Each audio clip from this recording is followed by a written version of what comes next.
இந்த மகான் நம்மாழ்வார் அவர்களுடைய நினைவை போற்றுகிற வகையில் உங்கள் ஆட்சி காலத்தில் அவருக்கு பாரத ரத்னா விருது வழங்கி நீங்கள் கௌரவப்படுத்த வேண்டும் என்று நான் வலியுறுத்துகிறேன். நமது மரியாதைக்குரிய பாரதிய ஜனதா கட்சியும் இதற்கான தீர்மானத்தை ஏற்கனவே முன்மொழிந்திருக்கிறது.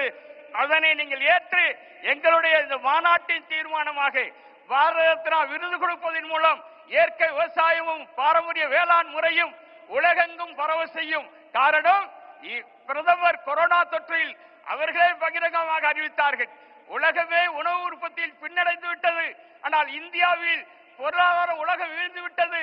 இந்திய பொருளாதாரத்தை மீட்டெடுத்தவர்கள் இந்திய உழவர்கள், சிறு குறு விவசாயிகள் என்று பகிரங்கப்படுத்தியவர் நமது பிரதமர்.